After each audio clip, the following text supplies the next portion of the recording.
I hope everybody had a Merry Christmas and a Happy Hanukkah, and welcome back to Icewind Rime of the Frostmaiden.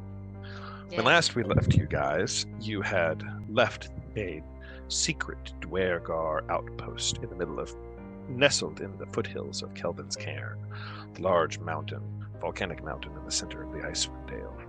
You learned there that one of a pair of several brothers of Dwergar were plotting something with their father, collecting shards of a crystalline structure known as Shardolin that none of you passed a history check to know anything about in this region.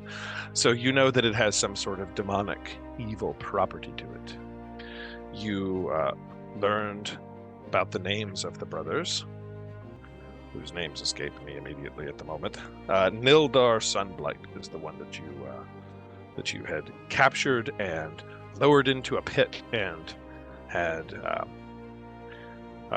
basically beaten some information out of. And I think you still have him prisoner, and drug him back where he was taken prisoner by the speaker of town, Trovus, a dragonborn former adventurer.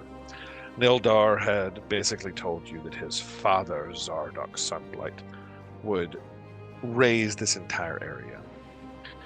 You learned that Nildar had a brother named Dearth, who had set up camp apparently in a letter that you found in the frozen ferry in the city of East Haven, and that they are collecting shards of Shardolin for something. Nildar told you, basically threatened you. He said that his father was more powerful than any of you filthy creatures could imagine. He said, "You don't understand the glory of it, the power found in the ice. None of you do. But you will soon learn when my father unleashes his terror upon the 10 towns. Your doom soars on dragon's wings." Nildar, you managed to tie up and drag back to Cairconig, where you put him into the custody of Trovus. Trovus then told you he had found an undead.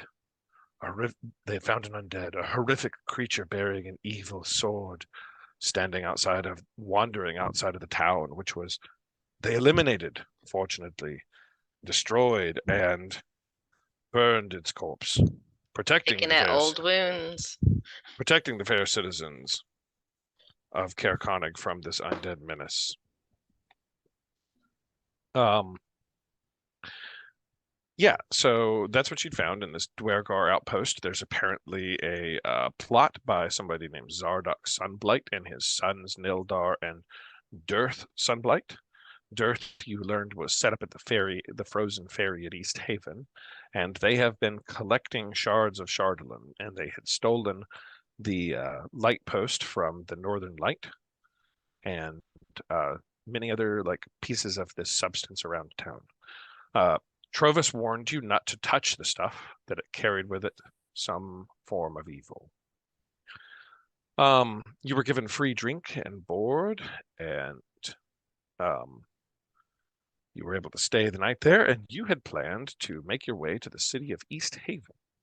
I want to take you to the map here from the streets of Cairconig. Map of Icewind Dale. And you find yourself here in the city of Cairconig. And you were going to travel to East Haven, and I presume via the main road, which would go through the town of Cair Dinival, which is another city along Lactinshmere, before making your way to the east way and around the frozen lake to the city of East Haven. There are a few other things that you have learned about around. In the city of Cairconig, you learned about this spire that the wizard that was burned to death in the city of East Haven had been looking for and had murdered people to cover up its discovery. Apparently a spire of some buried city, when you mentioned your visions of buried cities under the ice. And he was able to tell you the location of that. You were also told that somebody believes that it wasn't the Frostmaiden that is doing all of this horror, that it must be the evil wizards of the evil wizards of the network of wizards, and their leader that's locked away in the frozen prison in the north is certainly responsible for it. That, and you also learned about one of your party members is still getting a strange ping from a signal from some sort of crashed ship structure in the mountains far to the south. Trying to think if there are other things that you have been made aware of. You already learned, and you have the weather device that was created to reverse the frozen snow, and it worked to some degree. And you learned the fate of the gnome in the cabin. And you also learned, if you're looking for something frozen, to talk with the ragged nomads, that they know the secrets in the land. The tricky part is finding them, but they tend to follow the reindeer herds along the glacier. And that's what Trovus had told you. But you all had decided to make your way towards the city of East Haven. So you were able to stay the night and take a long rest. And I presume setting out towards East Haven in the morning? Or looking at the map, do you have alternative plans or thoughts? My presumption is that you would probably take the main road through Caer Dineval towards East Haven, but I suppose you could hoof it around the backside of the lake over tough country. What does everyone want to do? I don't want to presume things, and I'm fine with taking the easy way to East Haven. Okay. No reason to get lost. Works for me. All right. So you all set out from Caer Konig. What time are you going to take breakfast first? Or are you going to set out at first light? Are you going to keep a grueling pace? Or are you going to take a leisurely pace? Are you average? How are we doing that?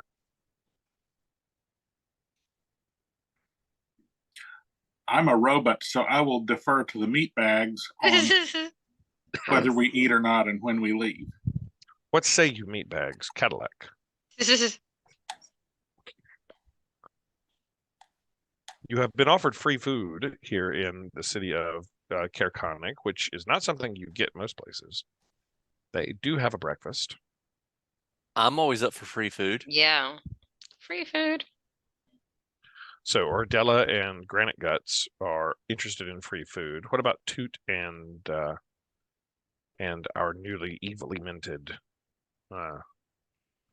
character? Let's eat. So Toot's all about eating. Okay. Yeah, Leonard can be easily convinced. Okay, so Harkus and everybody. All right, so y'all take breakfast. I tell you what, I'm gonna roll, and we're gonna determine how good it was.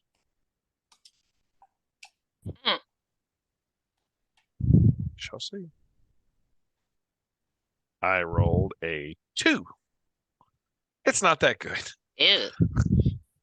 Sorry about that. I rolled it secretly. I tell you what, I'll roll it again here. Open. All right, 10. It's average. There's like eggs, and they're like old. Maybe they were not the best. They've got like some porridge or something, but it's warm and hot. They have some sort of excuse for maybe what's coffee, but it's really like a tree bark tea or something like that. But it's warm and hot, and will sustain you as the day begins. So you set out from Caer Konig, refreshed and well fed, at probably about like 9 or 10. After, it's a fairly easy trek, only a few miles, 3 or 4 miles. And it takes you a few hours, So it's about noon-ish when you arrive in the city, or the town. I shouldn't say city. None of these places are cities. In the town of Caer Dineval. And I presume Caer Dineval has its own soundscape, so let us find it. Caer Dineval, the streets.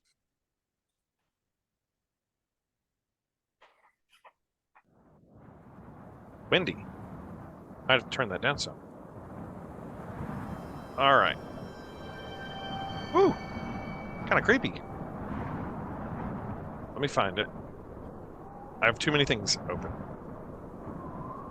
Come on, Ball, where are you? I'm gonna get you there, I promise. I had this all prepped and then I've lost it. There we go.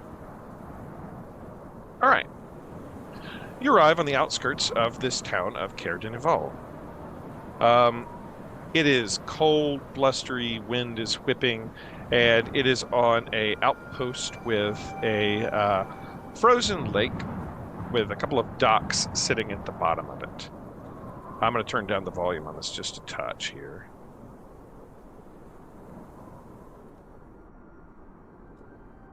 As you enter the city, there are very few people walking about.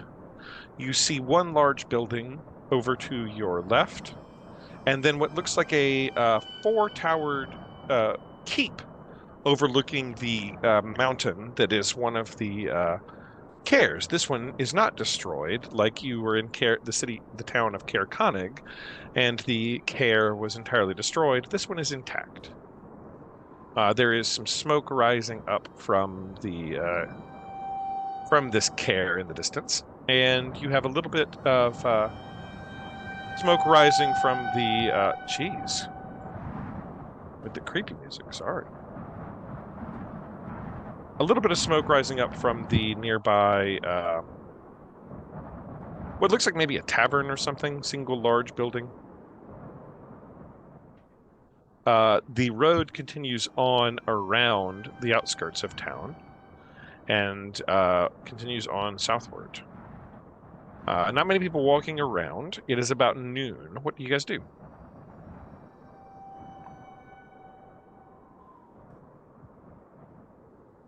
All right, what buildings are close to us again?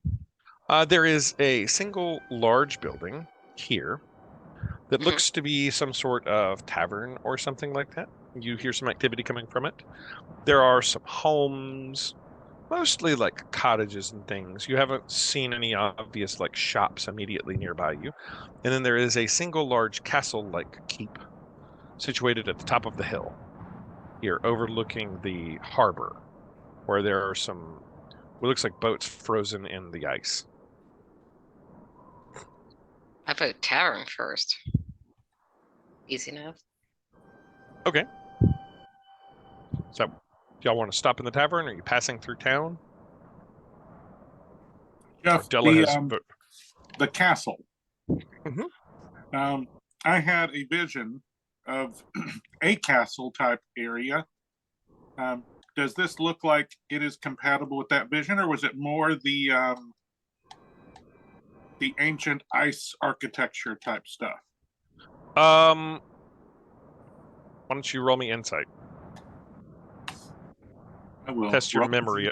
I want to just test your memory of the visions. Yeah, it definitely could be this. Yeah. You're almost thinking that it could have been that Dwergar post that you saw, but definitely could be this keep. Absolutely. Do I think it's 50-50? Like 60-40 this keep?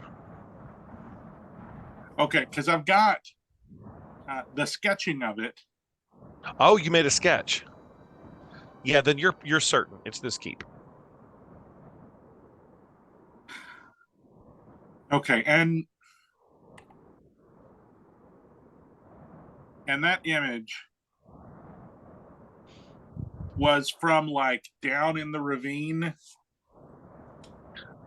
It was just sort of a vision of this area. Okay, so it wasn't highlighting a specific aspect of like the surrounding geography. No. It was just like focal point is castle. Yes. Okay. All right. That's helpful to know. I'm going to remind everybody of that for whatever that's worth. Yeah, Leonard opens up his robot hatch and is like, I've seen this before. Beep, beep, beep. Beep, beep, boop, boop. I don't think you're exactly a beep, beep, boop, boop robot. You're more like a really good AI. Fair. You're GTP or whatever. Man, ChatGPT is incredible. You write my English paper for me. You're on a grant proposal for me. Yeah, but it also just makes shit up. Ordella wants to go towards the tavern. Does everybody follow Ordella? I How think long it'll we've be a been walking? What'd you say, Granite Guts? I think it'll be a great place to grab a pint and also to learn what's going on in this particular area. So I think the tavern's a great idea. Sure. As you sort of think about it, and the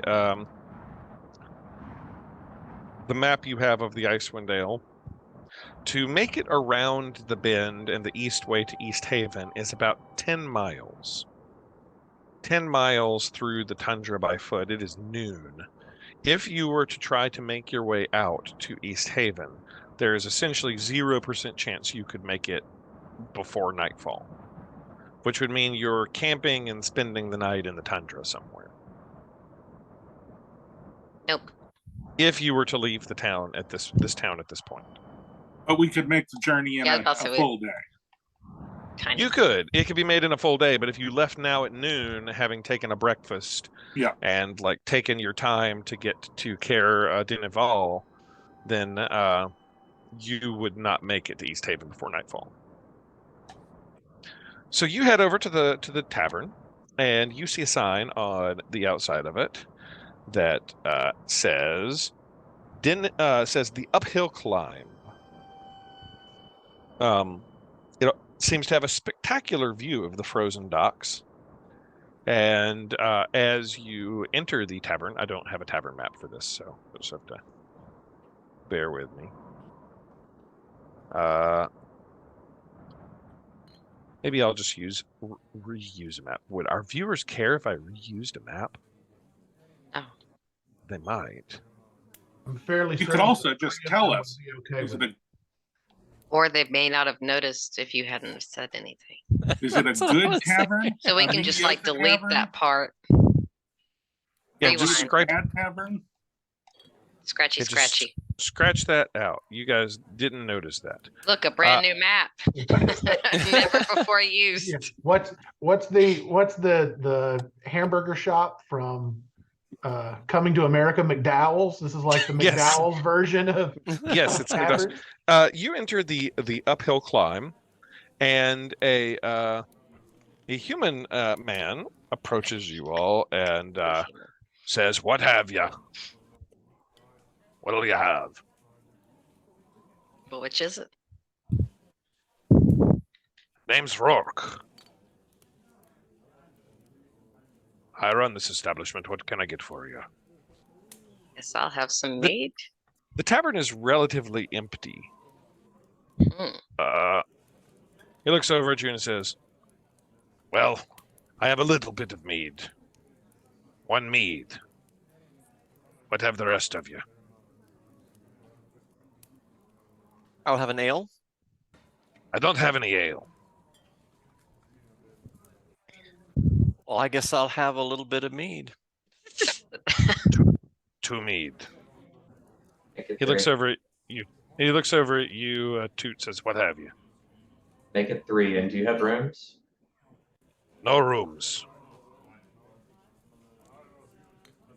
He looks over at you and he says, "I'm not sure if I have three mead. I'll check." What He do actually- you have? There's not much.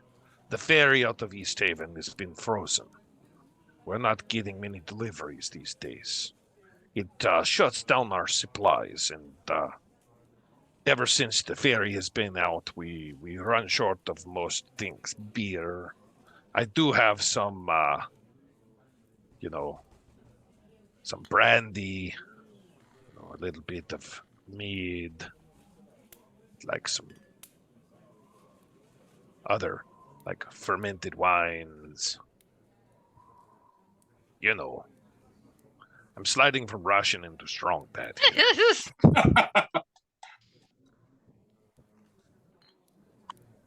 I'll have a something. Bartender's choice. As you ask for, as he goes, "Perfect. Whiskey." And he goes and gets you the strongest, most terrible fire water imaginable. As he's short on beer, but not short on spirits. He does say to you when you look for rooms, he says, no rooms. If you're looking for a place to stay, I suggest you check the care. Although, I cannot guarantee that with Speaker Chronic, Seaver's attendants will welcome you with open arms, given how sick the speaker has been of late.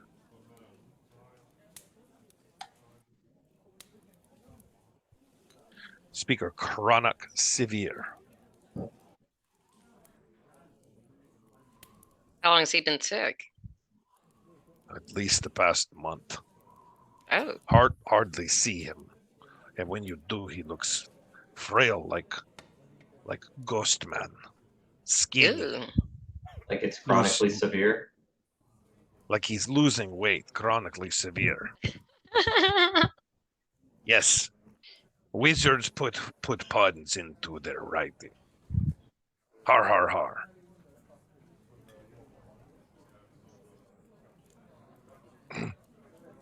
He's been ill for some time. Is he the only one, or what happened?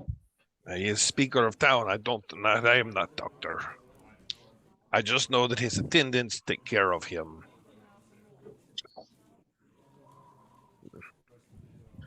But are you like prying a little bit? Just curious. Anyone else is sick? No one else has been sick, but he looks over and says, between you and me, it has been strange since the Knights of the Black Sword arrived here. And, I best not say more. And he goes off to go get your whiskey and a couple of meads. Will you have food? He calls back. Yes, do you have food? Some fish, mostly. Fishing has been bad. Fisher boats have been disappearing, and as I said, the ferry out of East Haven does not run across the loch anymore, so we do not get supplies like we used to. But hey, at least we are not sacrificing our people to our eel. Ah, Oh, that's a funny joke because they are. Yes, Yeah. I know. He's hilarious. They are so dumb. well, I will take fish and no sacrifice. Oh, you are very smart. And he heads off to go get ales and whiskey and like fish stew. After a few minutes, Rourke comes back with that stuff, and you guys are able to sit down and eat. Has any of us heard of this Knights of the Black Sword? Roll me insight or history, whatever you're better at, to test your memory. You don't know of the Knights of the Black Sword, but you do remember a sad story that was told to you by somebody named Cora Mulfoon. She was the proprietor of a inn called the Buried Treasures in the city of Bremen that you went through previously. Whose son And- got taken after he picked up the black rock and turned into a different person and then ran off to some castle. Yeah, his name was Are you taking Hurawar. notes, Kenny? No, I just remember. His name was Hurawar, and he ran off with some guys that were wearing pendants that were made out of a strange crystalline shard around their neck that were in the shape of swords. Oh, I bet it was Charlemagne. You do remember that, but you've never heard of the Knights of the Black Sword.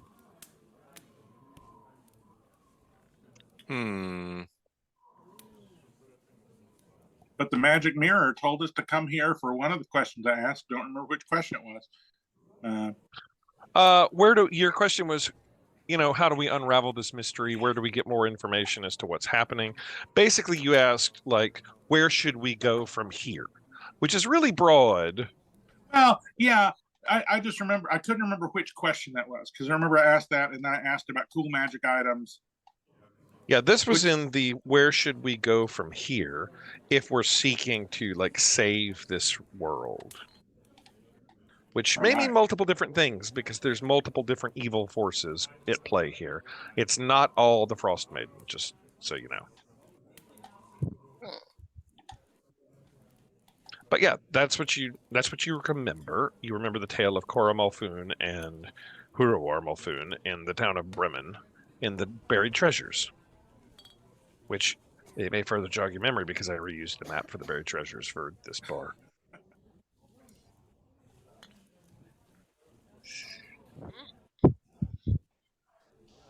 For the uphill climb. But yeah, y'all are in the uphill climb, and he says no rooms. All right. Well, are there any rooms available anywhere? Or are we just gonna like tiny hut it? Well, he just told you to check with the care Oh. for rooms. That's what he told you. Yeah, that sounds Hold on, like just a reasonable next Pause step. just 1 second.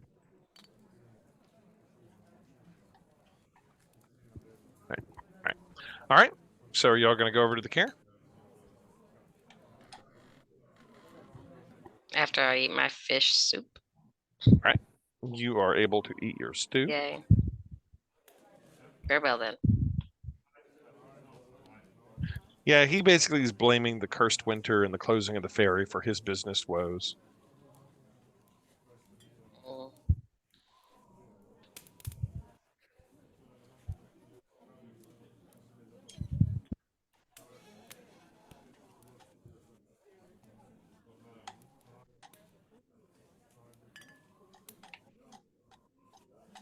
So, what's everybody doing? All right, It's I'm probably wolfing it down, and I'm interested in going to the care once everybody's ready. It's probably about 1 o'clock after you've had some food and drink and have satisfied your fill at the uphill climb where you're told there are no rooms available. And you all, I was going to wait on Melissa, but you all make your way out of the bar over to the care, which is not that far outside. Let me...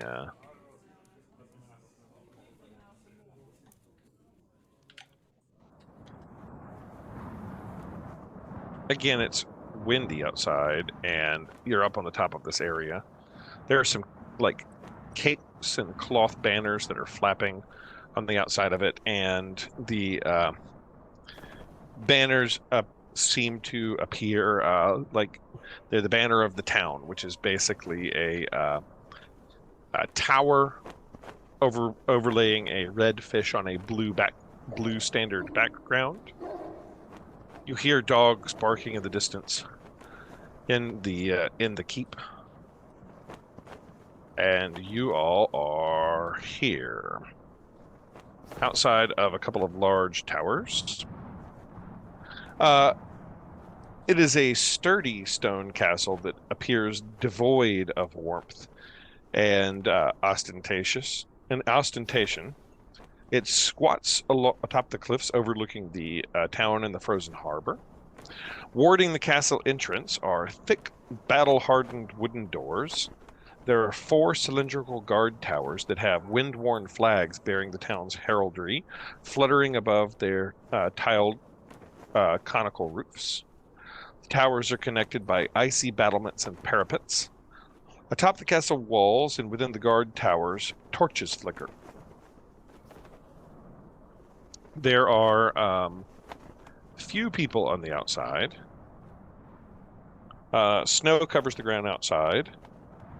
The battlements and parapets on the upper wall appear 20 feet high and are about 20 feet high. Icy stone steps at either end of the courtyard climb to those. Yeah, that's basically what you see on the outside right now. So as we're walking up to it and I'm looking up at this edifice, I'm just muttering something about, yeah, this reminds me of a tale, and I'm just going to roll into Tales from Beyond. Okay.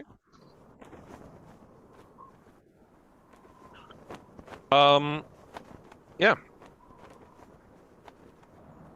Eventually, the doors do indeed open, and a couple of individuals approach on the outside as you're standing there.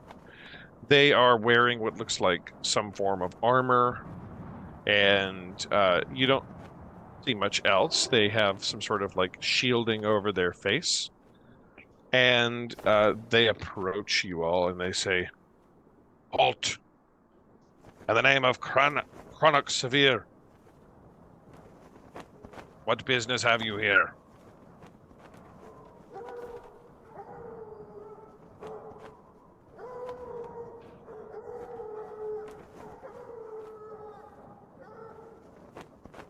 We were hoping to seek accommodations. And who you be? We're Toot's crew, Toots also known as Leonard and the Meatbags. Toots crew, eh? There. And he looks over at you all and he says, "I will speak with my superiors." And they both sort of like nod a bit, and one of the guards, the doors creak open and heads back in through the gates. The other one just sort of watches you all.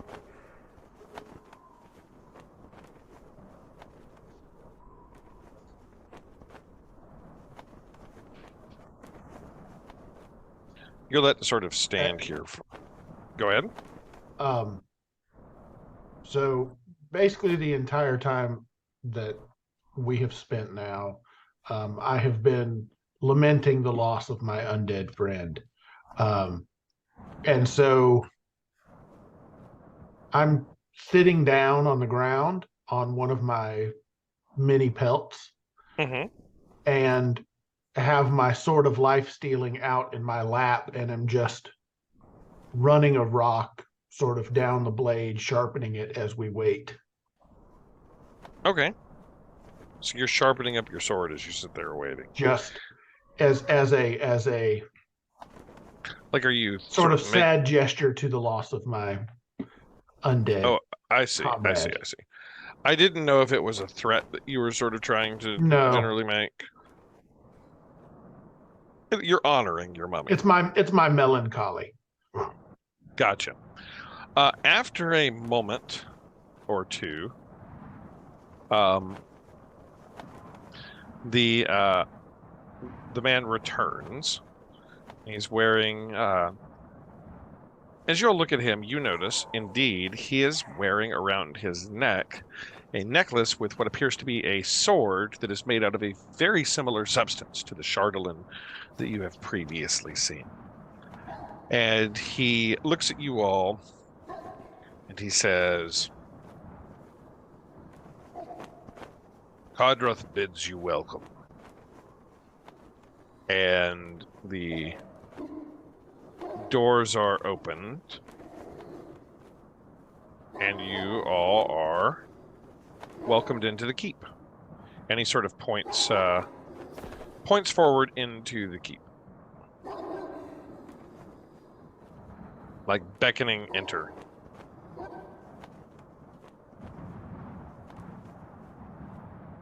Who will enter? When you enter a courtyard. There are footprints in the snow leading to various doors along the courtyard's perimeter, including a tall double door to the keep with its unwelcoming row of arrow slits and barred windows on the upper floor.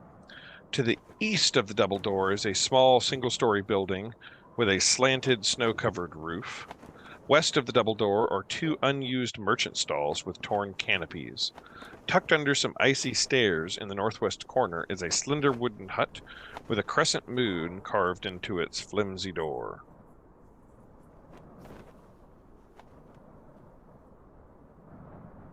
Is everyone entering the courtyard with Toot? Yes.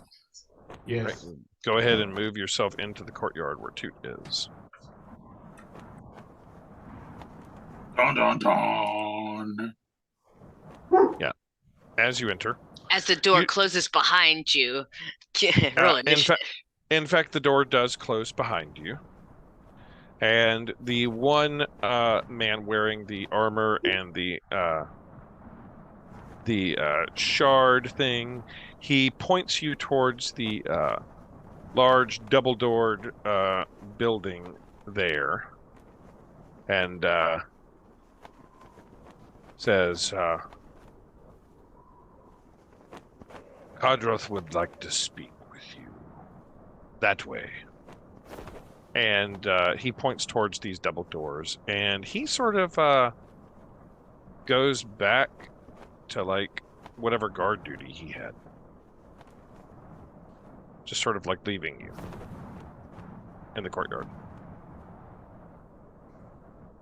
So you've been invited in. The welcome has not been tremendously warm, but you're in. And the expectation is pretty clear that we're supposed to go to the main guy in charge. I mean, he pointed you that way and said, that way. But you're sort of free to go wherever.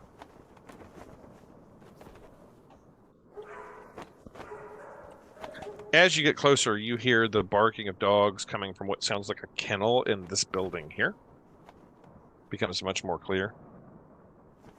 And that sort of was what becomes obvious that small building is some sort of kennel and storage. Guard towers surround each of the areas. Are you guys just walking over to the... Are there guards in the guard towers? There are definitely arrow slits overlooking the courtyard. You presume you're probably being watched, but you don't see anybody.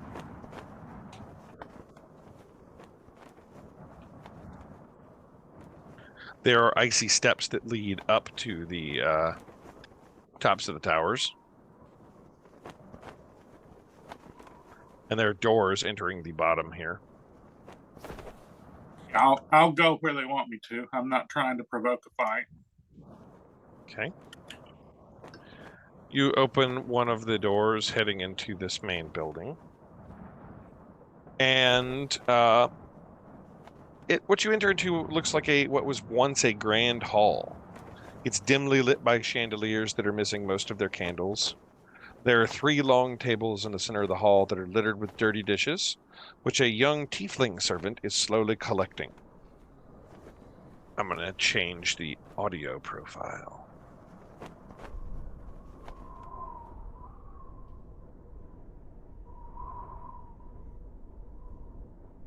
Yeah, a young tiefling servant person is slowly collecting. A stone staircase ascends to a pair of 20-foot-high balconies that hug the walls. On the north landing, directly across from the main entrance, hangs a banner depicting the town's heraldry, a stone watchtower on a dark blue field with a horizontal red fish facing to the right under the tower. And you don't see anybody else in here. There are doors around here, and doors to either side, and then steps heading upwards.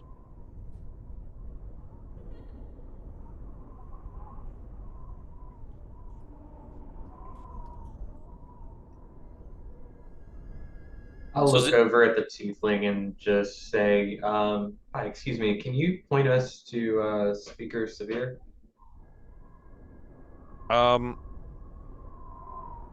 When you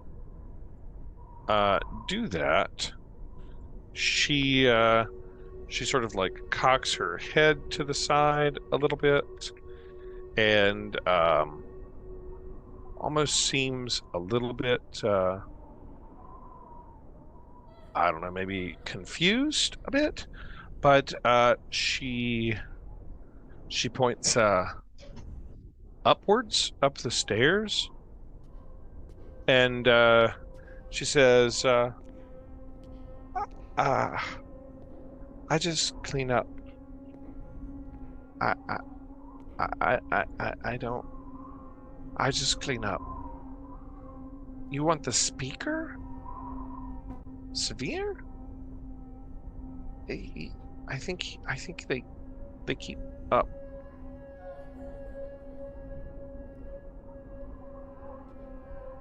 Does she seem frightened, or does she seem oblivious, or what's her demeanor here? Her demeanor, I would say, is a little bit frightened and a little bit confused.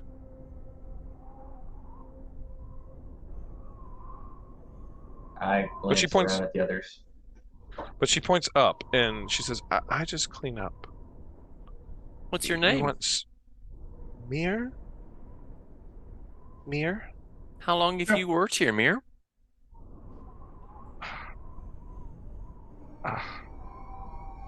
I shouldn't. He might get angry. I don't know. It's been a while. I'd really like to leave, though.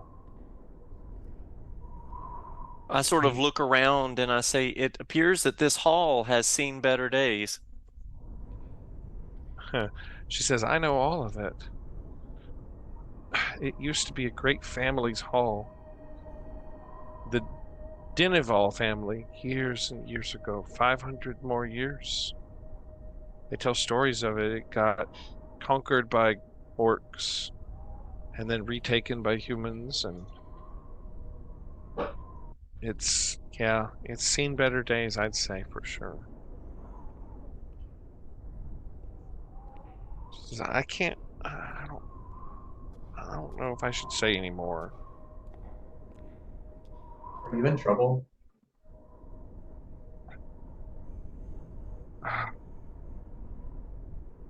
She says, roll persuasion. Try to persuade her to talk.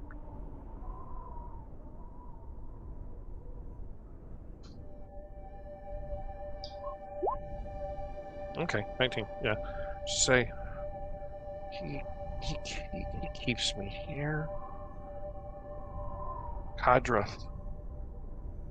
I don't like him. Talks to devils. How long has he been here?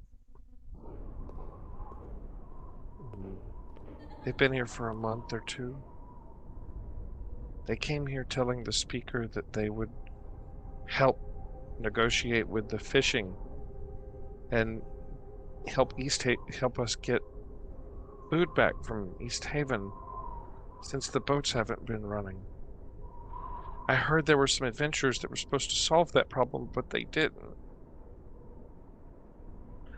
They went off and rescued some beer instead.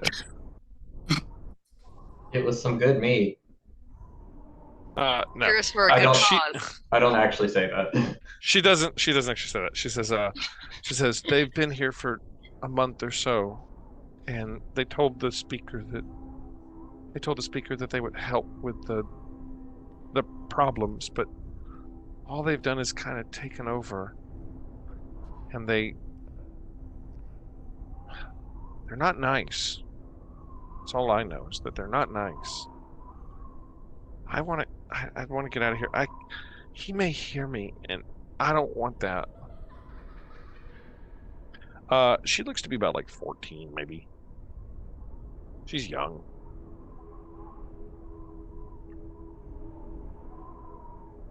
Has the speaker been sick pretty much since they come? Yeah. They keep him. They keep him locked up in here, and he's in charge, but only in name. It's really Kadrath that's in charge now. They just use Chronic for formality. He does whatever they tell him to. They don't let him out of here, and they hardly feed him. Was Chronic a good speaker? I mean, I don't know. I was just a kid. Was he a good man? I think so. Hmm. I thought so. But he brought these people here, or led them here.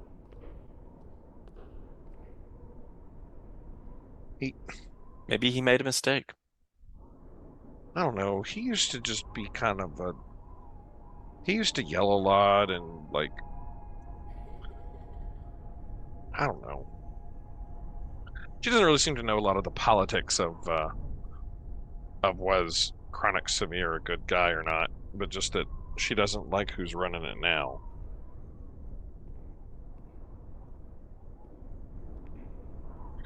So basically what she's telling you is that Chronic Severe is basically being held here, maybe like against his will. And this group of people who you have learned that are the Knights of the Black Sword, apparently, are using his name, to sort of run the town and do what they want after they've sort of taken over. And apparently she has revealed to you that the leader of the group is someone that she is afraid of, a person by the name of Kadrath. And that is the name that they said Kadrath welcomes you, and he would like to speak with you after you were allowed entrance. But you didn't ask about Kadrath, who had welcomed you and asked to speak with you. You asked about Speaker Severe, and she pointed upwards. So I'm just sort of cluing you in, just sort of giving you the picture of everything here.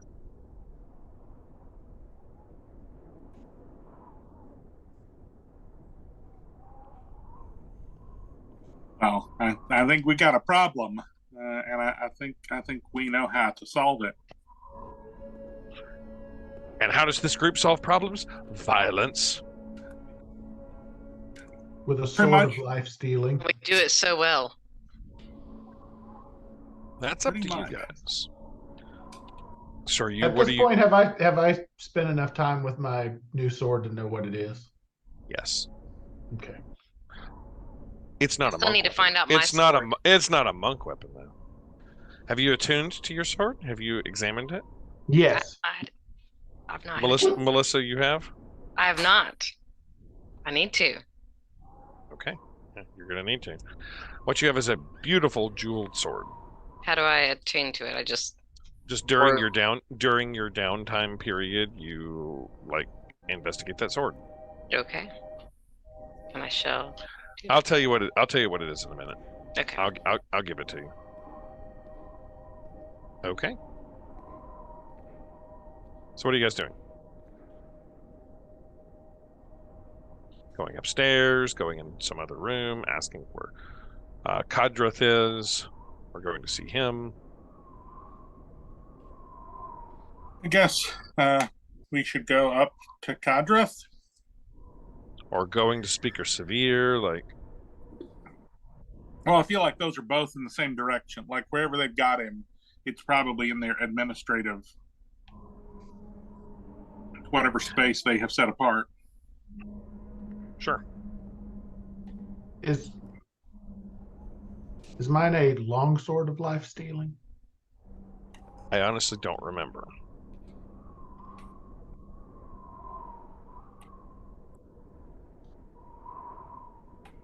You're not going to be able to dual wield. You're not going to be able to punch people with your flurry of blows if you're dual wielding swords. No, I was going to put away the I'm putting away the flaming sword. Okay. Yeah.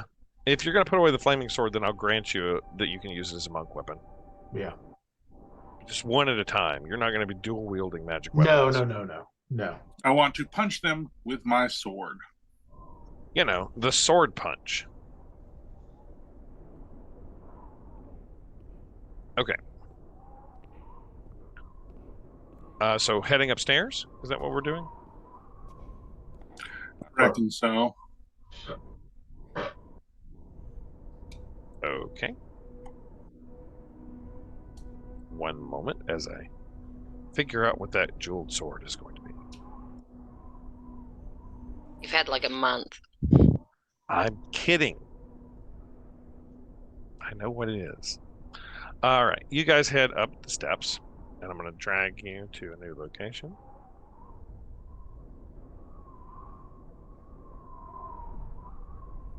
All right, one moment. No one molests you or bothers you as you're heading upwards. as you head up the steps, you encounter 2 hallways that are leading on those balconies. She pointed upwards to like this balcony up here when you asked like where the speaker was. She pointed up and kind of like this is like she's down in the bottom of this like area down here still cleaning up. Like this is an open thing and the balcony sort of overhangs, and she pointed to like that door over there. So I assume that's where you're headed. Yes. Yes. Just over and into there. All right.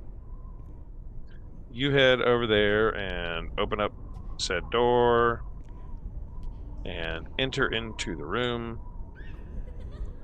And as you enter into this room, the room is immaculately furnished. It is all the trappings of a royal bedchamber, including a soft bed, warm quilts, elegant tapestries, and a gilded chamber pot. There are bars over the window that dispel the air of luxury somewhat, as does the guard standing just inside the door. The guard is looks at you all, and as you sort of enter the room, and he goes, "Ah, Cardiff's guests. I was told you'd be here." And there is a man in the room that is squatting in the far corner of the room. He's pale and wearing a nightgown and has an unkempt beard and seems to be hard at work filling a chamber pot.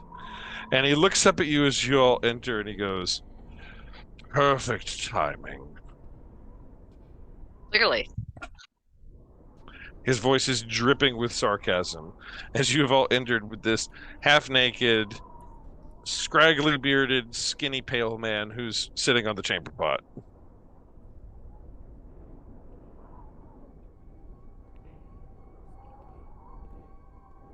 As we stare in awkward silence. He doesn't look like he's the picture of good health, but he's not deathly ill, as the rumors seem to have been swirling about.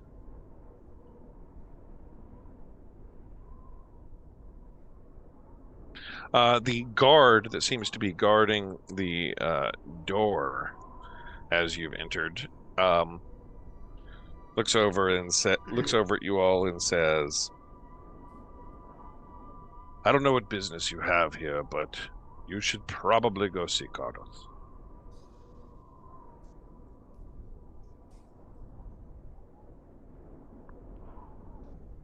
Cardiff. The man that you assume on the chamber pot that is chronic severe is seems to be under some sort of house arrest in this area. Is he wearing one of the black necklaces, Jeff? He is not. The guard is. Okay. And does he look ill? He looks like he's not been fed well, but not really like ill. Like, he looks like he's been kept in the room and locked in here, and he's maybe getting a little malnourished, but he's not sick. Like, the sickness seems to be, without an insight check, the sickness seems to be a bit of a ruse that they are using to keep him locked in here. But it is interesting, they have not like stopped you or told you no, don't enter, or like the guards have not really like molested you in any way, as you just sort of like walked over here, opened the door, and the other guard looks at you and says, "I don't know what business you have here, but you should go see Cardiff."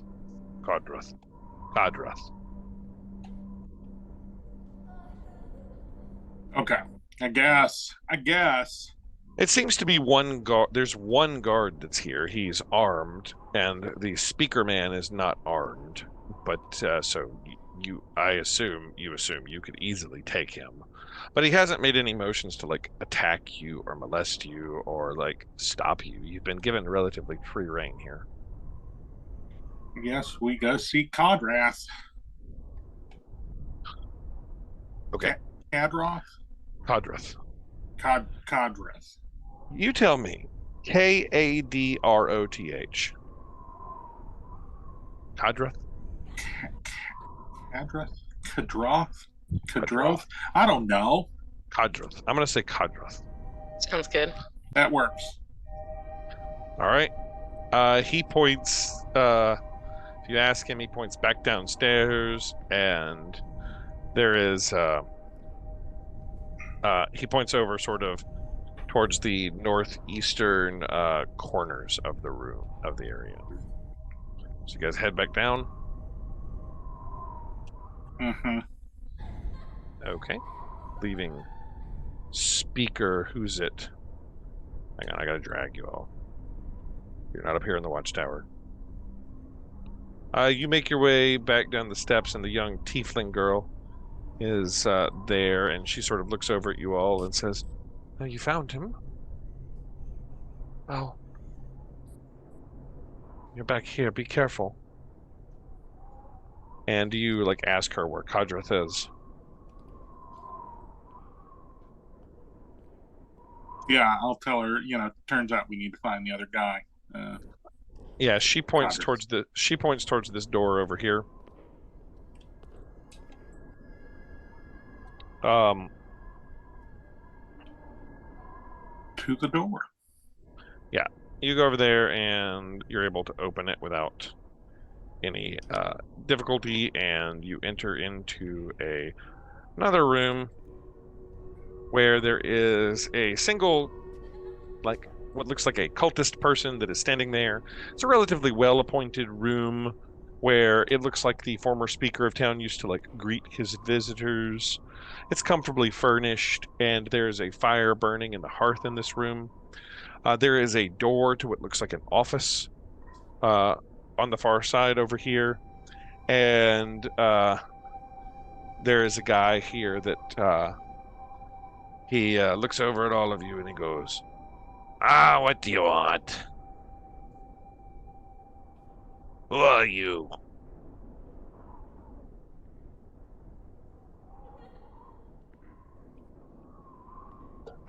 I thought we were announced. We're Toot's crew. "Oh, you're the ones here to see Kadroth." Yeah. All right. I'm not him. My name's Thub. And Thub points you over towards the main doors and opens the door into an office room. Inside, as he opens the door, you see what looks like a office with a desk and some bookshelves. And standing in this room at the desk, looking over some documents that have been spilled out over the desk, is a red-skinned tiefling man who is wearing what looks like a fine suit of clothes, like nobleman's clothes, with a similar sword made out of what looks like chardolin hanging around his neck in the center of the room. And as you open the door, he says, Hoots crew, please, enter.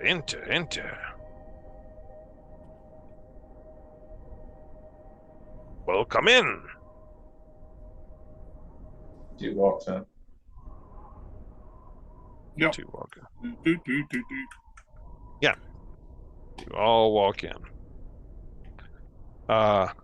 He says, Levistus foretold your coming. I have heard tale that you have dealt a blow to the deep dwarves that threaten our world. The Sunblights. Is this true?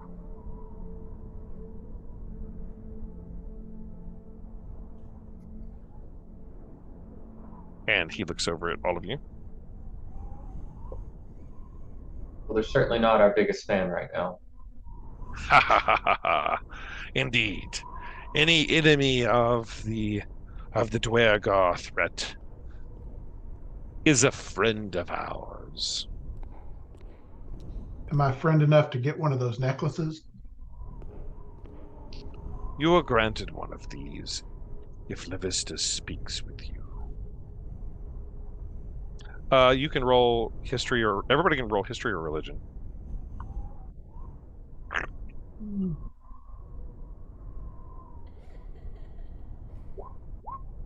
Oh, nat 20. Nat 20? All right.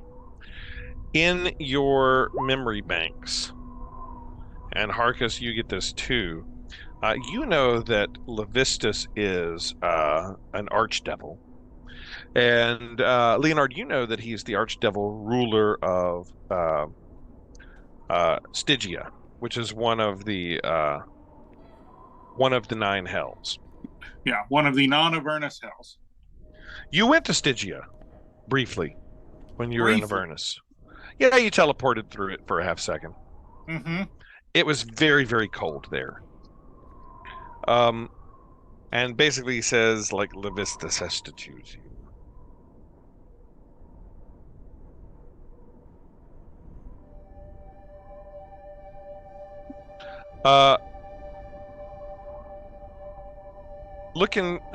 Roll me perception, everybody. This is a toughie. 11. Ooh. Granny Guts, you're the only one that gets this. It was a 20. It was a DC 20. That's crazy. As he says that to you, if Levistus chooses you, you see into his eyes, Granite Guts, and you have seen like the spark of life, and like you're familiar with your god and nature and like light of life, and you can sort of sense that in like creatures, and you don't get the same like light of life in his eyes. And in fact, now that you think about it, you haven't seen it in any of these cultists' eyes. Like, they don't seem to be undead, but it's like the inner like soul is bound, or like they're demons possessing human bodies. Maybe, or like Zombies. or like their soul has been bound to this archdevil in exchange for their lives or something. Does that make sense? Okay, so I am Like, going. the light of life is not in his eye, and you only just barely like catch it. So I'm going to burn one of my divine senses, because this man doesn't feel right, and I'm going to say a quick prayer to Sylvanus. Yeah. And as an action, I can detect good and evil until the end of the turn. I can sense anything affected by Hallow spell or another location of any celestial fiend or undead within 60 feet. Okay. He's definitely evil. And in fact, almost all of the people in this area are evil. In fact, you immediately are able to detect that one of your own character partners is evil. Harkus Pings is evil. Is he undead? Have we been fooled this whole time? No. They're not undead exactly. But you can see, let me put it this way. As you look into him, you can detect fiends, and you sense energy of the fiend inside of that crystalline necklace that he's wearing. Like, you can sense like devil. And now Harkus wants one. He's not a devil, but like you can sense devil. Oh my goodness, there's something I want to do, but it is going to start a fight. And as you're all doing this, he says, "I welcome you all. Anyone that is enemy of the Dwergar that threaten to destroy this world are friends of ours and friends of Levistus." He says, "There is something I can offer you, if you will take."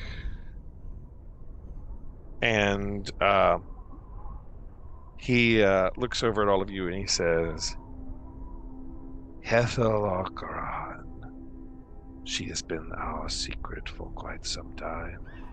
Loyal devotee to our cause and to the Vistas.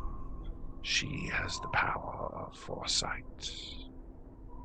She can see what is to come and what needs to happen.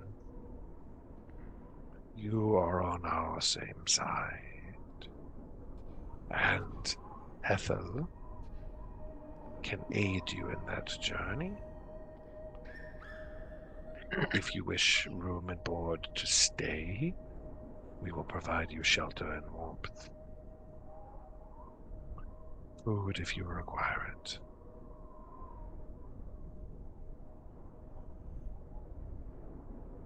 We will aid you in your task as we are able to put an end to the sunblight threat to our world. The Vistas has commanded me to aid you as best I can, and to prevent Zardox Sunblight from destroying us all.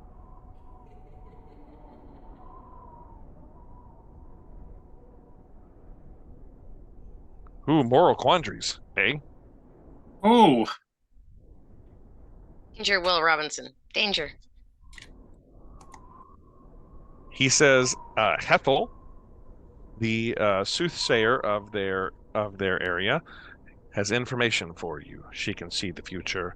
Your task is aligned with theirs, which is ending the threat from Zardox Sunblight, which he seeks to destroy the world in the name of Levistus.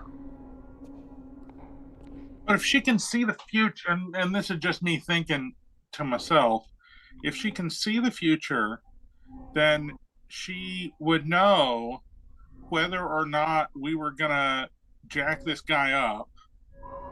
So I don't think that that's exactly how like soothsaying works. It's more like prophecy rather than like you can see everything that's going to happen. Like they like give a prophecy basically, right? Oh, so like she could know we were gonna come talk to her, and we could still murk this guy. Yeah, because that might not be the prophecy.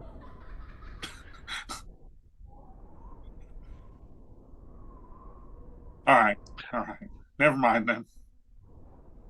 Do I believe everything that you said? Roll insight.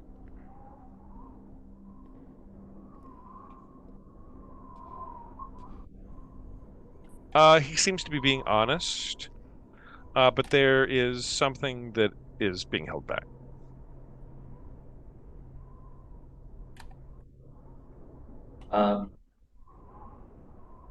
I'll look over at him and I'll say, thank you for your generosity, but what aren't you telling us?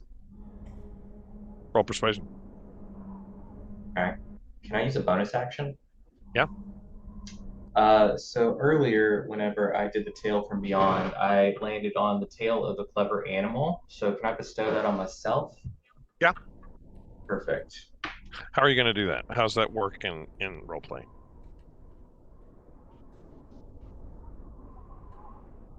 Would to give something to himself. Yeah, just I don't know how the tail. You just remember a tail.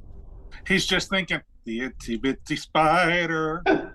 Yeah. So I mean, I remember the tail on the way up. Okay. But so you just recall recall it would be different. Yeah. So you just recall the tail, and it gives you this inner strength. Right. Yeah. Okay. So yeah, right. you can do that. All right. So persuasion. Yep. With all your bonuses.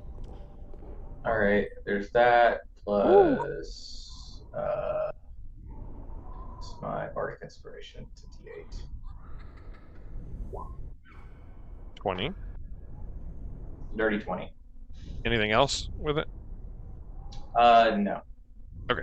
So essentially, it just allows me to give or add my bardic inspiration to it. Yeah. Okay. The DC was 20.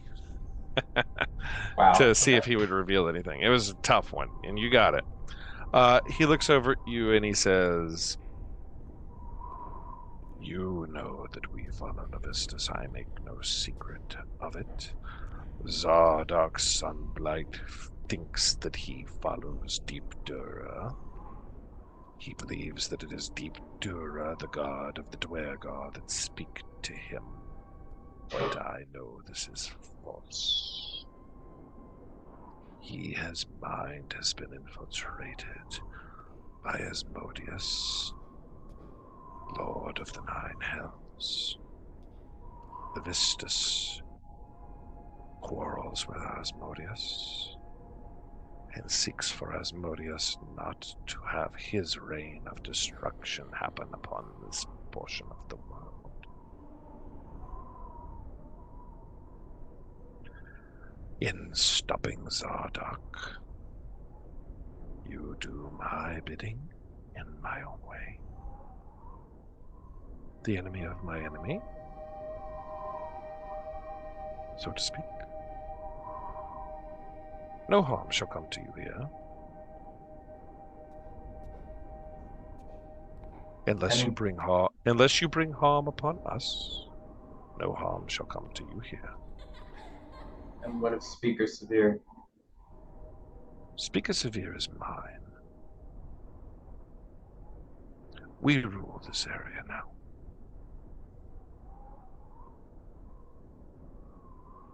What about, so here's a question. Is it possible, what are your thoughts on having a person released from your servitude? You speak of the speaker. No.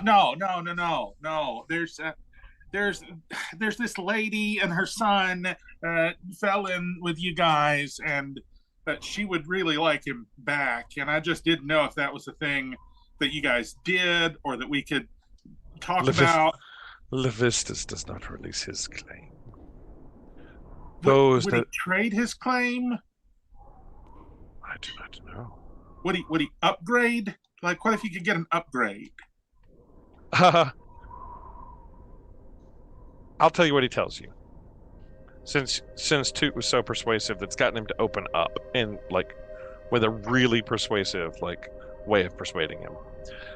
He tells you that what happens is when a person is dying, Levistus, the archdevil, comes to them and offers them their life, in exchange for servitude to him, and he claims their souls, and then grants them the shard of Shardolin that is imbued with his devilish power, and then they become his, and that it is not up to Kadroth about who is released from the Archdevil's control.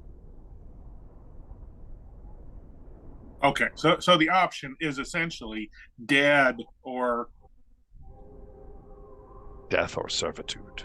Death or servitude. All right. No, that's good to know. That's helpful knowledge. That's what he tells you, as you've been quite persuasive. But he says no harm will come to you here. And Ethel can offer you guidance. Please, stay, make warm, and speak with her. Her health fades, though. She soon shall join our Lord in the Nine Hells. But she's here now, so we could talk to her, like... Yeah, she's in the other room. He points to the other room. He's like, she's over there.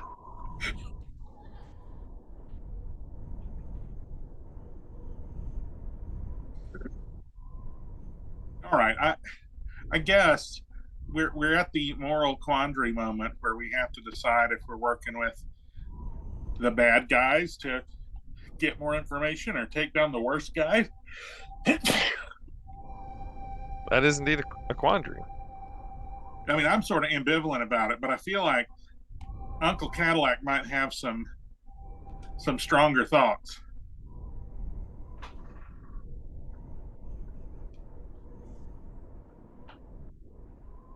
This man rubs me all the wrong ways. Yep, he's definitely evil, and he's divulged that they're like worshippers of a devil. But like they're taking over people who were gonna die anyway. Not necessarily. Is the speaker gonna die? Because honestly, it looked like he was just taking a shit.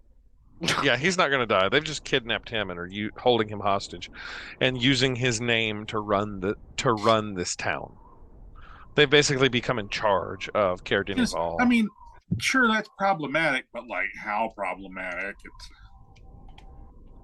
Well, Mir didn't seem too happy either. Yeah, she seems to be sort of held against her will. And the tavern keep didn't seem tickled about the state of affairs, if not, all they know is that all he knew is that the speaker was really sick and that his aides are sort of in charge. But it seems the really sick is mostly a ruse.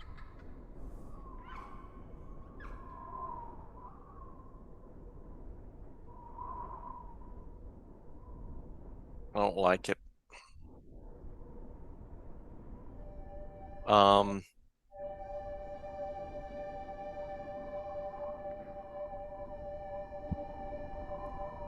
I'm kind of waiting to see if anybody else is going to have any interrogation for this man or negotiating.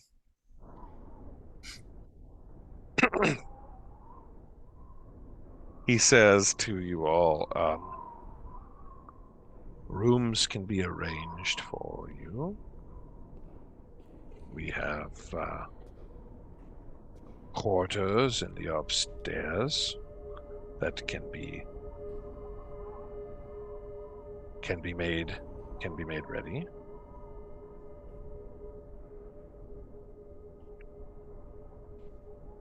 The old library would be an area where you may stay, or in the cellars there are also rooms that could be made ready. I feel library. Very good. Yeah, staying in the old library sounds good. Right. He directs you all to go back upstairs, and he points to basically the room that's directly above him. Directly above where you're at right now, and he says, "You'll find Hela in her chambers above us."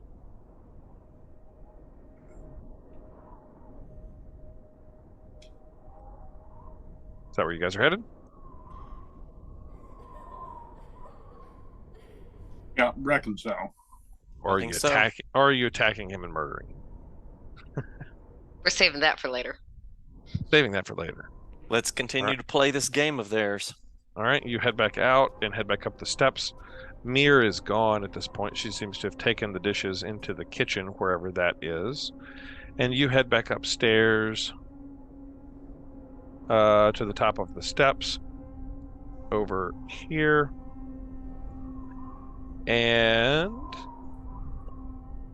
the balcony to now the left of the screen is where you're sort of directed to door over here, which you're able to go and open, which leads into a hallway with 2 doors on it. Let me get you all into the hallway here. One to the north, that is the room directly above where Kadrith was, and one directly to the south. He told you that Hela's room was the one to the north. Is that where you were going, or are you snooping around?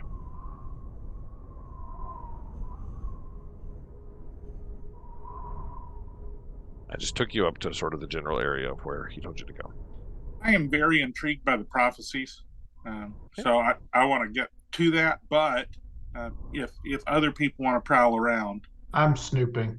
Yeah, I want to snoop a little bit if no one... Yeah, that's up to y'all. If y'all want to head any other directions or any other doors, that's up to you guys. Are you opening the door to the south, or are you going somewhere else in this compound, downstairs or wherever else? I'm going to the south. Okay. You open the door to the south, and I'm sorry this map is not furnished because it is a pre-made from the thing map. To the south, there is a room that opens up. It is a bedchamber, There's a large gilded mirror covering most of the east wall. Other furnishings include an ornately carved wooden table and chairs. And there's a black cat. And he has like a little thing hanging around his neck that appears to be a name collar. And the cat is the only thing in the room. I'm going to sort of from one of the books that I have, sort of peel off what is inevitably a small piece of residual flesh and toss it to the cat. The cat comes up and eats it and rubs up against you. And you can now read that it has a name tag on it. And the name tag says, Touche. It says, Touche? Touche. Okay. And I will pet the cat and ask it what secrets this room has to reveal. Meow. I mean, surely we're friends It's enough. like, that yes, follow me to this secret door walking here. around. Meow. The cat walks on two legs and grabs you by the hand and walks you over to the secret That's mirror. fantastic. It's exactly what I expected to happen. I mean, Thanks for the food. I'm just as evil as the cat is. So The cat starts purring and rubbing up against you. okay. And Cats like are original evil. mewing for more meat. Okay, so I'll give it a little bit more, and I'm just going to. Do you have speak with animals, or are you just trying to talk to a cat? It doesn't seem to be a person in disguise or a magical cat. It just seems to be a cat. I'm in the sort of throes of my melancholy, having lost my friend, and am just trying desperately to find another companion. Do you say anything about having lost your friend and being so alone, or anything like that? Yes, I think I'm going to kneel down and pet the cat, and mistakenly call him by my elf friends. What was his name? What was his name? Prince. Prince. Sakar. Sonar, yes. I didn't even remember his name. So special to me. I'm so sad. I'm so sad I can't possibly remember his name. meant so much to me. It's just as you do that, as you do that out of the pack from Granite Guts, the shrub leans out and goes, "I'm still here." Yeah. It's just too painful to recall. Don't forget about Shrubby. I'm still Shrubby, can I have one of those berries? Yeah, he gives you a good berry. Thank you, Shrubby. Okay, and then I'm just going to kind of walk around the room and look in the mirror. And hold your emotional support cat. Yeah, as you're petting the cat, Leonard, you in the other room across the wall, there is a chilly draft that wafts through this bedroom, despite a roaring fire in the hearth. Bundled under a thick quilt and seated in a squat rocking chair in front of the fire is a venerable dwarf woman with a wooden peg right where her foot should be. Next to her on a small table is a plate of food. As you look at her, she looks up at you and says, "I've been dreading this moment."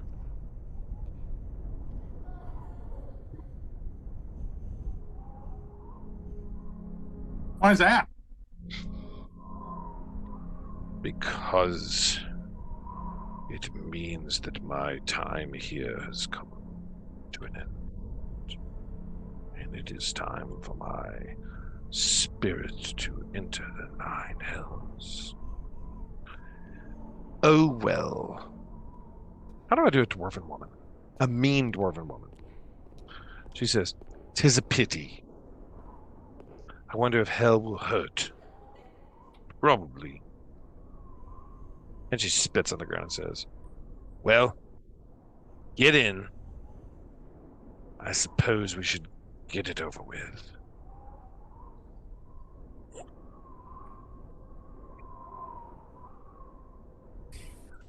"I don't have all day. I'm dying here. Get your butt in." Are Are you expecting us to kill you? I'm just trying to figure out what's going on here. No, you dumb sack of gears and wires. Get your robot self in here. You're Leonard, right? Yep. Are we done petting the cat? You hear a voice yell out, and she goes, "It's just a cat. Put it down. It's not magical. It doesn't know anything. It's literally just Cardiff's cat. Listen, Keep the cat. It's my cat. I'm not going to tell you what now. I'm not going to tell you what to do, but I wouldn't steal this cat. Put in your back. Oh, did you see that something bad happens to us after we steal the cat? Shut up. I'd like it said that I'm not stealing the cat. The cat is coming with us of his own free will. The cat is following you, actually, as you give it little pieces of meat. You all enter the room, and she says, she kind of coughs a little bit, and she's frail. She's mean as a snake, but you can tell she's definitely quite frail. And she says, "I've been dreading it. I have foreseen my own doom after meeting you. I suppose you want to know what's going on, eh? I can tell you what Levistus wants you to know." I'd rather know what he doesn't want us to know. That's not an option, Bird Brain. Tell us what we want to know. Also, not an option. And her eyes roll back in her head all of a sudden. And her mouth opens up, and then her voice sort of changes a little bit. And she says, you hear this voice that is almost like kind of hers, but kind of not. It says, "Zardoc Sunblight, a Dwergar warlord, will conquer the Icewind Dale unless you stop him.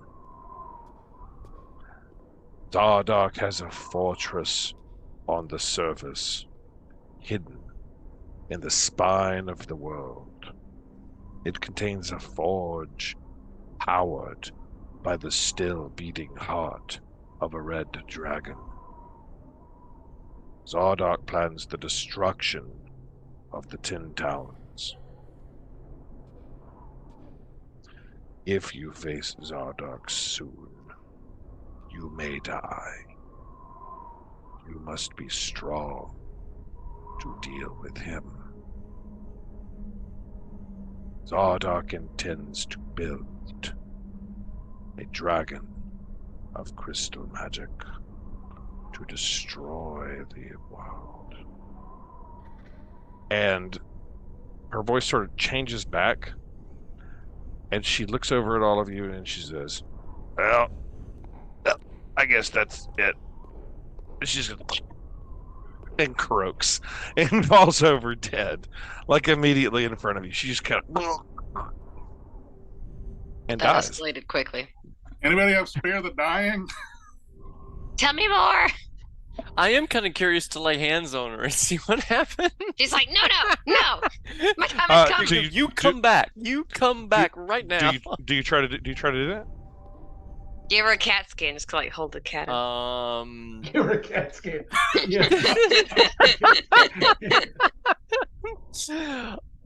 Sure. Yeah, no. I try lay on hands, I guess. Yeah, as you do that, you feel all light of Sylvanas starting to drain from your hands, and feel the coldest cold you've ever felt in your in your entire life. And the cold is moving through your fingers and up your arms, and starts to envelop all of you as you're laying on hands. And then you see, a face that I can only describe to you as like pure evil. And it is smiling on like a throne of ice with teeth that look like they are made out of pure ice. And you know immediately that you are looking at the face of an archdevil in the hells. And the mouth sort of opens this evil-looking smile at you in your mind, and it just says, "She is mine."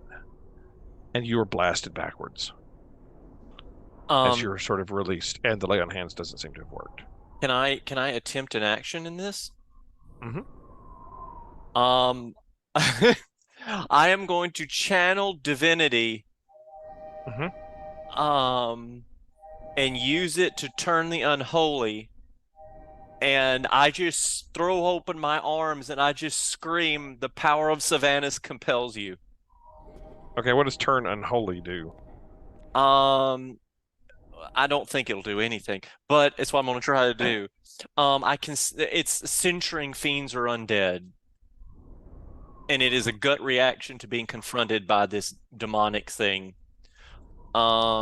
It can see or hear me, must make a wisdom saving throw. Upon failure, it is turned. Okay. Wisdom save. Yes. Okay. Let me just roll that. This is what I was debating to do with old dude a moment ago. Does a 32 pass? Just barely.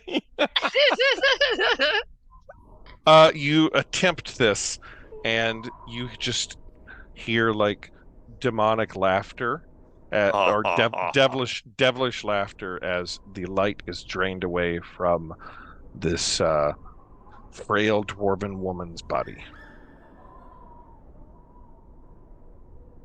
And you can tell that her soul is gone.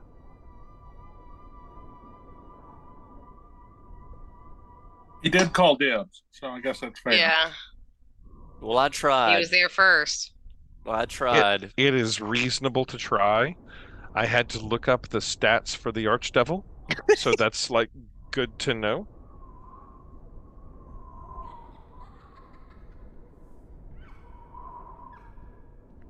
That was okay. So that was Cadillac Granite Guts was very enthusiastic about that maneuver. John Hawkins knew that wasn't going to work. He has a plus 16 to wisdom saves. Yeah, but So how you're can saying you not, there was a as- chance? There was a chance. There was a chance that he would drop her, and I think she'd wake up and probably curse at you and be like, "What are you doing?" Yeah. Send me back. There was a chance. He was plus 16 to wisdom saves.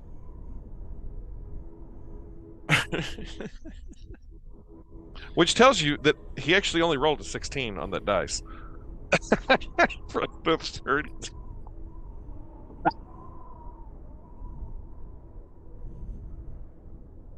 Okay. And she's dead. Actually, as that happens, Mir enters the room to tend to the fire. And she says, "Oh, you're all still here. Well, I can show you to a place you can sleep." And she leads you all to the old library. Do you take Touche with you? Oh, yeah. Okay. She leads you all to the old library, and Touche comes with you. It's not John Hawkins with a pet this time. Mm-hmm. Yep, you've got a cat. Just a cat. Don't take care of your pets. Not like the last one you left outside the village with a evil weapon. To be fair, I'm pretty sure I abandoned my entire team of dogs. You did. Weeks ago. You did. I know exactly where they are, and I know exactly what happened to them. Uh-oh. No, we found them. They were all dead. What? Yep. Yeah, they died. We found them. They were all dead. We're ball to an iron will. Oh, no. You left them in the city of in Lonelywood. Much like a mummy. And you went around the mountain, around the backside. And you left maybe them we in better leave the Lonelywood. cat here. We I have thought like somebody bad would track take record care of them. of pets. They had a sign around their necks that said, "Please feed me." Too bad nobody came by to read that sign. For the cat's safety, let's leave it here where it's warm and fed. No, I'm good. This room that you're in looks like it was set on fire many years ago and was never actually repaired. There's floor-to-ceiling shelves along the walls, and a draft issues from a darkened fireplace stirring cobwebs around it. There are some cots in the room that are set up that Mir says that you were welcome to make your stay at. And she says, I suppose if you like, I could try to light a fire in the hearth for you. We're all very nice to me. I will go gather some wood. And she leaves to go gather some wood and kindling, coming back about 5 or 10 minutes later, and lights a fire in the cobwebbed hearth for you, which immediately starts to warm the room, but it is still quite drafty. If I'm looking for books. There are really no books in this room. Everything is burned that you can see. Are you digging through and investigating everything? Yeah, while I've got time, I figured I'd see if I found anything cool or if there was anything. All right. Roll me investigation, sir. All right. Jeff, did that mirror look like anything when I was looking at it? That's an 11 on the dice. It looks like a mirror. Okay. 17. 17. Ooh, okay. You find a book. Actually. Maybe the only one that hasn't been burned in this entire room. And you don't even know how it was there. In fact, you found it under like a floorboard that you've like found and pulled up. And the title of the book is Krinshinabon. And the author is somebody named Akar Kessel. Krinshinabon. The Krinshinabon by Akar Kessel. Can I read it? Yes. What languages do you speak? Deep speech, abyssal, common, and gnomish. No, you cannot. Okay, all right, that's fine. Does anybody speak Elvish? I think I do. I do. Yeah, I do. Yeah, your Elvish speakers can read it to you. Or if you're able to comprehend languages or something, you can interpret it. Okay, but it is in Elvish. Yep. All right.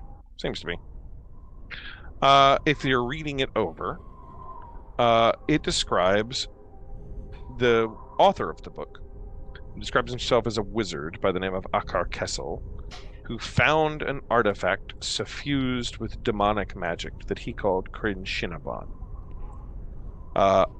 He describes using it to erect a giant great black tower here in the far north, and describes the tower's destruction, and then this substance becoming what everyone here knows as Chardolin. It describes the Chardolin as crystalline, as strong as metal, but easier to work with than steel, and capable of holding magic. The deposits, all the way back from the Krinshinabon that he initially found, are infused with demonic magic. And prolonged contact with it tends to warp creatures' minds and cause a madness. Describes the stuff as cold to the touch, but readily accepting magical enchantment. And Akar describes the ability to use this to forge magical items, to create magical weapons, to create magical artifacts, as it is malleable and can hold magical charge. It would be the perfect substance, if you had enough of it, to build some sort of terrible magical creation out of. Does it tell us how to destroy it? Like, or any weaknesses of the crystal or anything like that?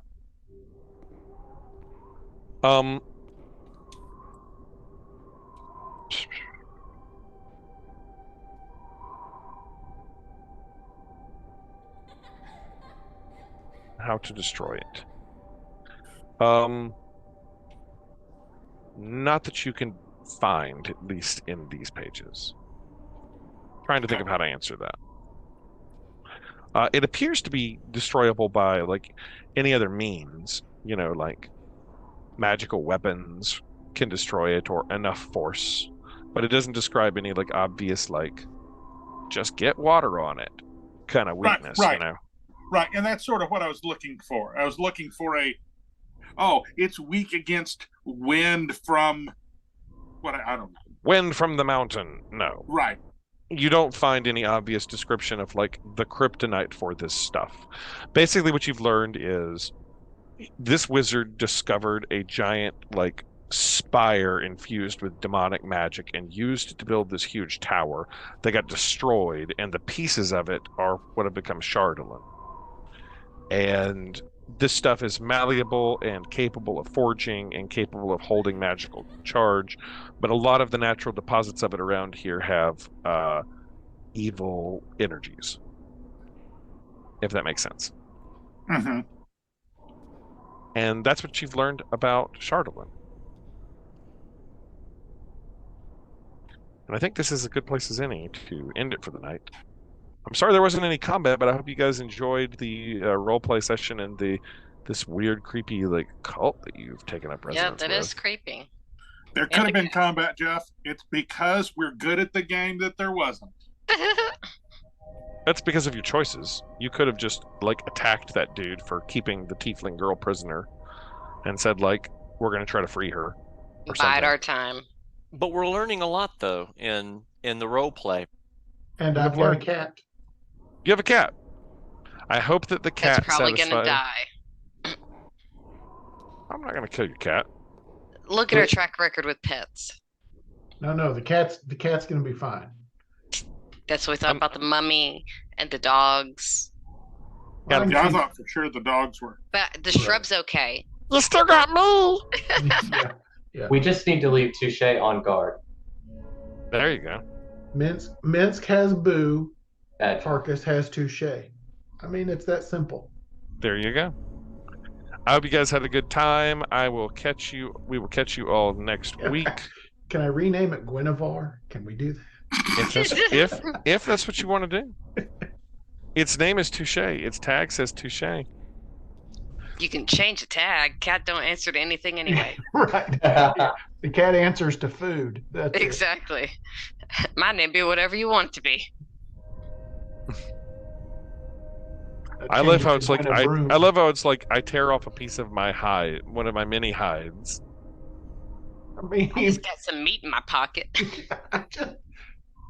I mean, it's dried out and frozen. It's like carrying beef jerky around.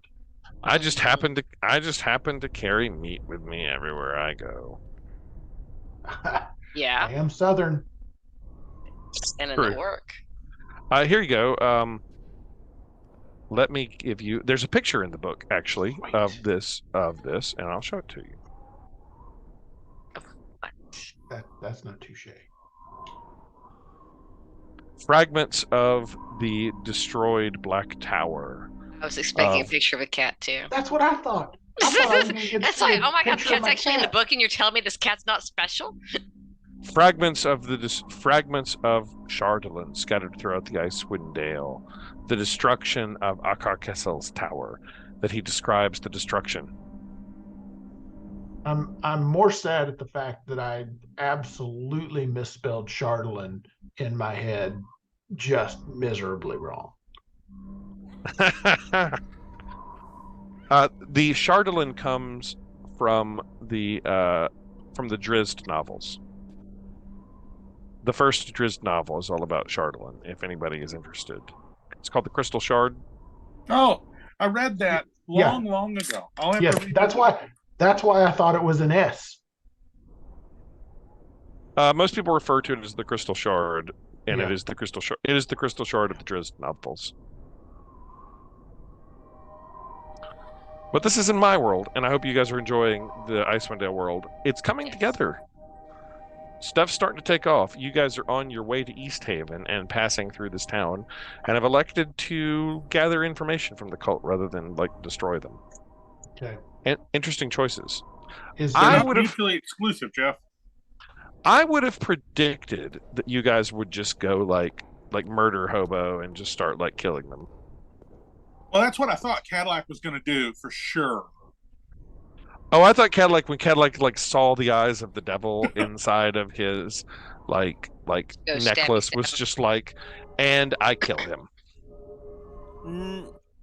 No, my thought was to attempt to turn him to get more information out of him once I knew for a fact that he was under the influence of ill intent. But at the same time, we were getting information out of him of a sort, and it was also clear that there was more at play, and if my attempt to take him over didn't work, then all of our fact-finding and, getting to the bottom of what's going on here would come to a halt because we would just start murdering everybody. So I'm willing to play this little game a little bit further. At the same time, these chuckleheads have not pulled the wool over Cadillac's eyes. He knows this is a bunch of evildoers, and once it gets down to it, Dust Crusher is going to turn all of them into pudding. The book says that you guys are supposed to stay in the Northeast Guard Tower if you stay with them, but I thought the library was more interesting because I could maybe have you find a book or something that would give you some more information. Yeah. So that's where I put. So that's where I put you. I thought the library was a good touch. Yeah. So here's what you learned from Hethel Arkaron, the dwarven devil worshipper who died and went to the Nine Hells to be with Levistus. Zardoc is a Dwergar warlord that is going to conquer the Icewind Dale. He has a fortress in the spine of the world somewhere, powered by the still beating heart of a red dragon, and he has a plan for systemic destruction of the 10 towns, which you guys won't, which will happen if you all don't stop it. And that you very well may die if you face him too soon and have to be strong enough to deal with it.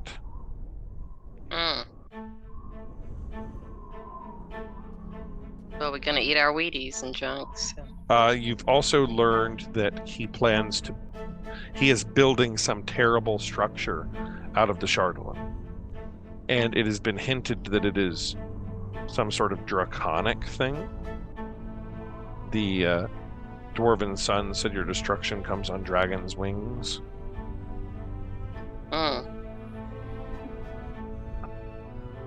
So some sort of weapon of mass destruction is being built by these guys. And it turns out that Levistus doesn't like it because Zardoc is, unbeknownst to him, thinking that he is listening to Deep Dura, is under the influence of a rival archdevil.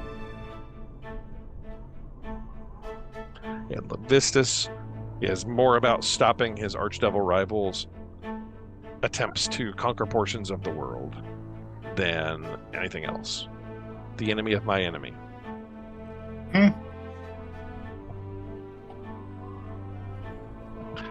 And that's where we ended for the night, guys. Hope everybody had a great time. Did the audio fit with it? Did the audio help? I think the audio really makes it. Yes, it did. And I hope you guys have a good night, and we'll see you all next week.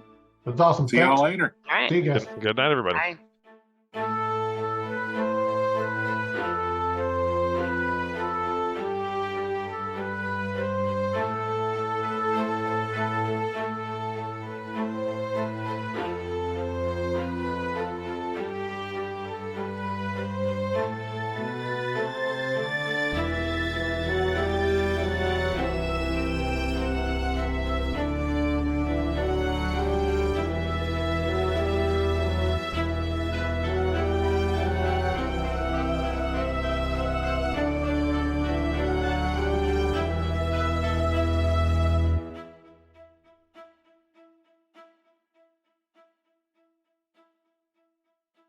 When last you guys gathered here on Icewind Dale, Rime of the Frostmaiden, you had made your way back from the Dwergar's hidden base in the mountains, in the peak of, nestled away in the big mountain in the center of this entire area called Kelvin's Cairn.